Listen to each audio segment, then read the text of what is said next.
شیر کی ایک دن کی زندگی گیدڑ کی 100 سالہ زندگی سے بہتر ہے۔ یہ وہ شخص جو اپنی موت کے وقت دنیا کو بتا کر گیا کہ بہادر لوگوں کو، ایمان والے لوگوں کو موت بھی آتی ہے تو وہ خوشی خوشی اسے قبول کرتے ہیں، کیونکہ موت ان کے لیے اس دنیا سے آزادی کا پروانہ۔ السلام علیکم دوستو، میں ہوں محمد لقمان، آپ دیکھ رہے ہیں میرا آفیشیل یوٹیوب چینل لقمان ٹی وی۔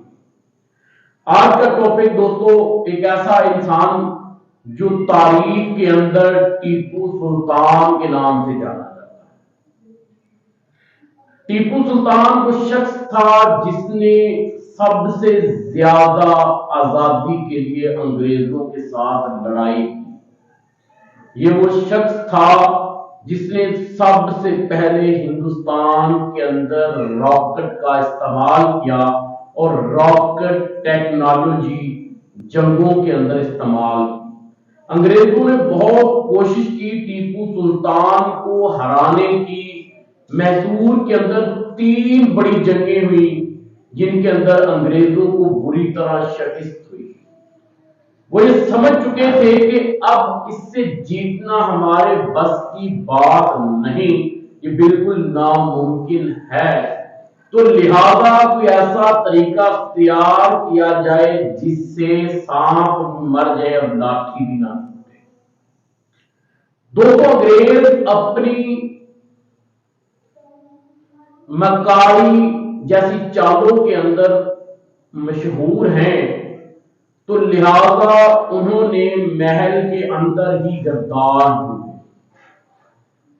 میر جعفر جو کہ ٹیپو سلطان کا قریبی ساتھی تھا، جس کے اوپر ٹیپو سلطان کو بہت زیادہ اعتماد تھا، اسے 900 مربع زمین دے کر خرید کیا گیا۔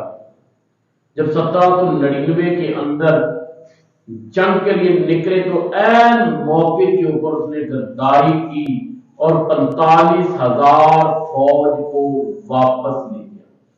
صرف 5,000 لوگ ٹیپو سلطان کے ساتھ بچے۔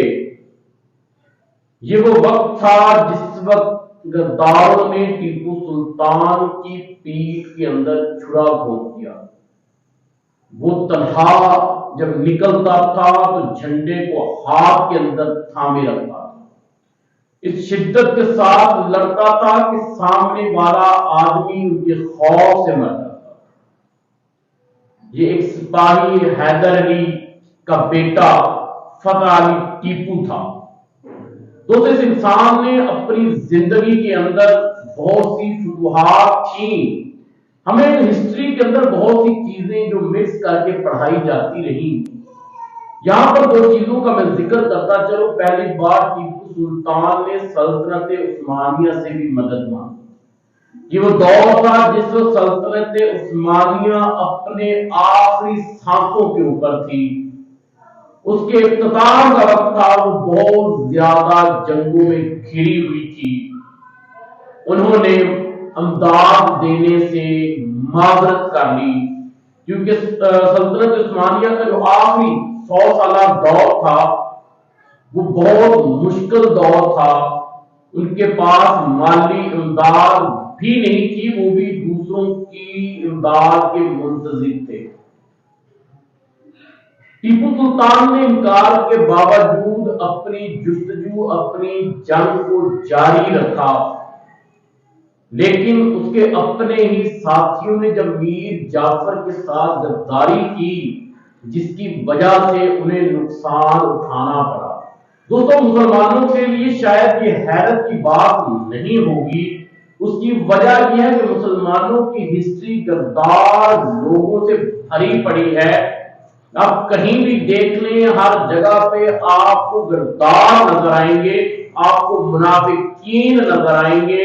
مسلمانوں کے زوال کی سب سے بڑی وجہ ہی یہ ہے کہ وہ لوگ اپنے آپ کے ساتھ غداری کرتے رہے۔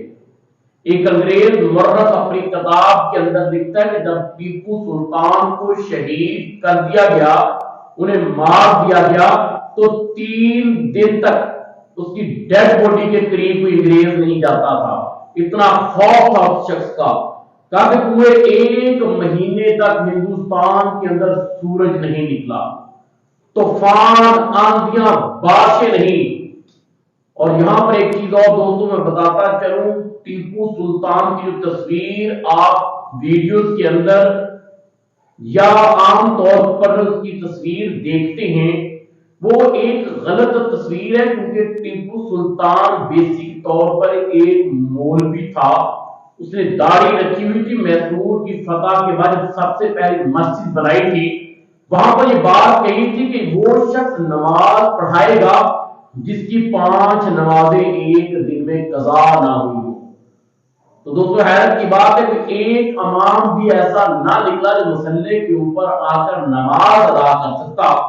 تو آخر کے اندر خود ٹیپو سلطان نے آ کر جواب پڑھے، جب سے میں نے اونٹ سنبھالا ہے میں نے ایک نماز بھی قضا نہیں کی، کیونکہ انگریز مولویوں کے شروع سے خلاف تھے، تو لہٰذا وہ چاہتے تھے کہ ہسٹری کے اندر یہ نہ لکھا جائے کہ ایک مولوی نے آزادی کی جنگ لڑی اور وہ جیتا، اس نام کو ختم کرنے کے در پہ تھے۔ تو آخرکار انہوں نے میر جعفر اور میر صادق جیسے لوگوں کو ملا کر ٹیپو سلطان کو شہید کر دیا۔ شکریہ۔